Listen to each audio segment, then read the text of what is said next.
Hey guys, TrickFist HD here, and today I'm going to be going over completely how to choose the correct hockey stick. There are many things you should consider when trying to choose a stick, and the process can be confusing for some beginners and some veteran players. So you don't have to be a beginner to not understand really how to choose a stick. A lot of even veteran players don't know how to do it. So first of all, there's the debate between a wood stick and a composite stick. Currently, most pros and semi-pros use composite sticks. Personally, I've never seen any player past the beginner level use a wood stick. Wood sticks now are mainly used for street hockey, roller hockey. I mean, they're not really used in the NHL. I've never seen an NHL player use those. Wood sticks are pretty cheap compared to composite sticks. Most wood sticks are around mid top of line, maybe $100, hundred and something dollars. They're not really, the top of line sticks retail are about $250, so I don't think they're gonna be that expensive. So if you're not really serious about playing hockey, I think a wood stick would be really great, especially for little kids, so they don't have to go out and buy a composite stick. But even if you're gonna, buy a wood stick, composite sticks like, the bottom line Bowers, bottom line CCMs, the old bottom line CCMs, and all those sticks, those are really cheap now. Those are about $40 or something, and you might as well get those if you're going to be playing ice hockey and not street. Street hockey is mainly good for wood sticks. They get eaten away slower than a composite. I think if you use a composite the entire day, with a wood, use a composite stick, it's going to eat the blade away. You're just going to have just foam, and it's going to be just not good. Okay, so that's really what you should look at. I definitely would recommend getting a bottom line composite if you're going to just not really serious playing ice hockey. If you're going to be playing roller hockey or street hockey, I would definitely get a wood stick. It's just perfect for that. Okay, so the second thing to go over is to look at if you want a one-piece or a two-piece. I personally recommend getting a one-piece. Two-piece sticks are for certain types of players. Not all, I guess you could say. I've actually not seen many two-piece. Even in the NHL, there's not many two-piece sticks. Pretty much what a two-piece is if you have a separate blade you buy and a separate shaft you buy. All sticks pretty much are two-piece sticks. They're just fused, and if you have a one-piece, if you break the one-piece, it's broken. You can't just replace parts. With a two-piece, if you break the blade, let's say there's a crack in the blade, you can pop the blade off, put a new blade in, and be done. But there is some drawbacks to getting a two-piece, like the flex point. It's inconsistent. So if I'm going to take a slap shot, it's going to flex at one point. It's a mid-kick, low-kick, high-kick. I'll get to that in a little bit. But it's going to be flexing at a certain point. And with the two-piece, you can't tell. It will flex different points. It'll flex wildly. And it won't give you the consistent flex you need on your stick. The second thing is they can be really heavy, depending on what you're getting. If you're getting a bottom line shaft and a bottom line blade, it's going to be heavy. If you're getting a top of the line shaft, top of the line blade, it's going to be heavier than the top of the line one-piece stick. That is just the facts. I don't understand why that would be, but apparently they are, because I've actually picked up a two-piece stick and a one-piece stick, and it can be really heavy. So, my final thoughts pretty much for that is just go for a one-piece stick. Two-piece sticks are for certain types of players. If you're a veteran and you really, really want to get a two-piece, you think they're really cool looking, and you don't care about other stuff, go do it. I don't have an opinion on that. Next thing. Pretty much the second, I would say, most important part of your stick is the flex point. And a flex point is how stiff or how flexible the stick is going to be. So if you have a stick that is 100 flex, it's going to be really stiff. If you have a stick that's 60 flex, it's going to be really flexible. So the higher the flex point, the more stiff the stick will be. So this can be a problem because if you get a stick that is too stiff, then you're not getting a lot of power out of that. It's pretty much just a piece of carbon fiber. You're just whacking a puck with it. If you're going to get a stick that's way too flexible, it's a 60 flex, you need a 70 flex, it's going to be whippy. And what that means is it's not going to be giving you the same amount of power that you would get with a higher flex stick. So the perfect flex is kind of hard to determine. The best way to determine flex is weight. So if I have a player that is 30 to 80 pounds, they should be using a stick that has a youth shaft and anywhere between the youth flexes. So that's about 40 to around 60, I think. That's for youth, and that's 40 to 60s for youth and junior. If you are 70 to 110 pounds, you should use a junior shaft. And it'll say junior. So when you go to the store and you're going to buy a stick, when you go to the hockey shop, Total Hockey, whatever you're going, Ice Warehouse, I don't know, online, it'll say junior, intermediate, senior, and youth.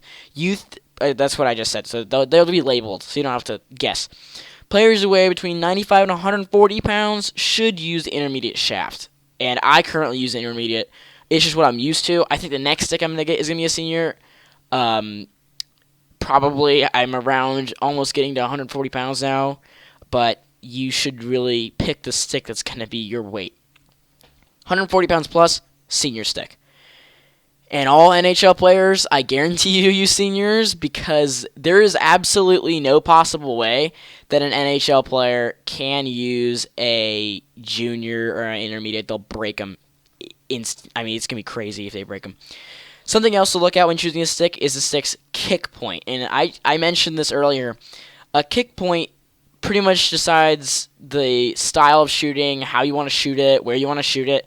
So the best kick point for you, my voice is cracked, excuse me. The best kick point for you is going to be a kick point that suits your style of play. So low kick point tends to release the puck with a quicker shot.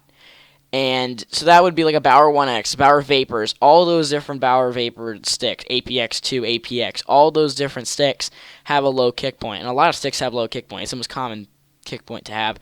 A mid kick point is for slap shots. So if you want to take a slap shot from the point, if you're a defenseman, center, you want to step in the slot, take one-timers, you love one-timers, slap shots in general, get a mid kick stick. The example of that would be a Bauer Total 1 MX3. I don't know many other ones. I'm assuming there's some Warriors and some Eastons. I don't know. Sorry. And a mid-kick stick should be used by defenseman, center, that kind of thing. Maybe a winger if you're really into that kind of stuff. One-timers. And a low kick should be used by a forward. So if you want to go score in the rush for low kick, mid-kick would be like, I want to set up in the slot one-timers from the point, all that stuff. Okay, so this is, personally, one of the most important points, I think this is probably the most important point, is the curve or the blade pattern. I personally, I'm such a stickler about curves and blade patterns. I have to have the right one, because it's gotta be perfect for my play style. So there's tons of different curves and blade patterns that you can use. There's just crazy amounts. I believe the Bauer curves are Taze, Kane, Taze, Kane, and a couple other ones. I don't remember. Stamkos. There's a lot of different curves you can pick. And for me, I use a Taze curve, which is touted as the ultimate shooter's curve. I love this curve. You love shooting. Get this curve. But one thing to mention about curves before I go, you should probably experiment with your curves. So don't just go out and buy a curve because your friend has it, because that might not be good. Like, I did that with one of my sticks, and I didn't really like the curve. I just didn't like it. It didn't work very well for me. So you should get the curve that's right for you. Experiment around. Pick something that you think is going to be for you, and then use it. And you use it very well, and use it all the time.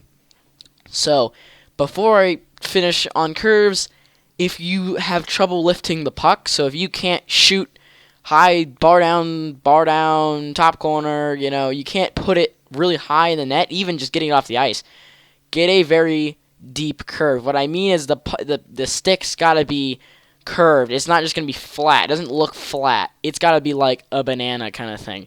You'll be able to lift the puck a lot easier. For players who know how to shoot, these curves can be not very good. I know a lot of people hate the Ovechkin curve. I've never used it. So if you're using an Ovechkin curve, you better know how to shoot it, or you better be a beginner at shooting. So that's really it for curves. Experiment. It's all personal preference. I can't really say. If you look up the Bauer stick charts and the Bauer curve patterns, they will have an entire guide and just recommendations for what you want to do. Okay, so there's two more things to talk about with getting a stick, and a lot of people have these questions: cutting your stick and taping your stick. So I will upload another video. I don't know when, soon, maybe the next one. I don't know. I'm probably gonna do a shooting video next, but on taping. And there's a lot of different ways to tape your stick. I have a certain way I do mine. I know my friends have a certain way that they do theirs. The color. People have superstitions about how black tape makes the puck harder to see. For the goalies. I don't know about that kind of stuff. Personally, I use white tape, and I have no problem with it. I don't know if they do. I have no clue. So I'll upload a video on that stuff. Okay, so cutting your stick.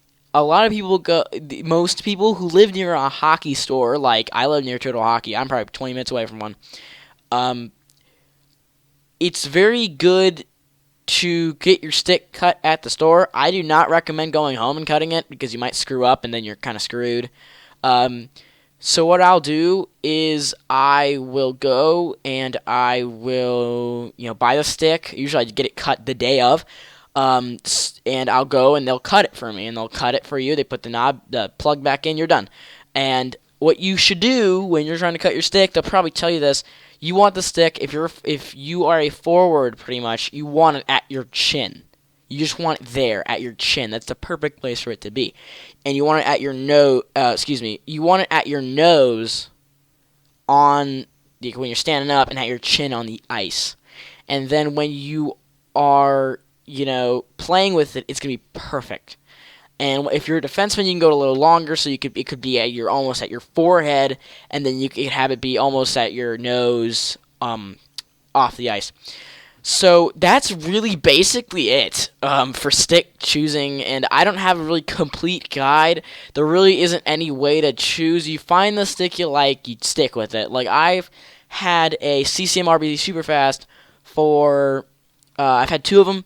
And I was like, I love the sticks, I love them, but I broke I didn't break it. It got broken, the second one.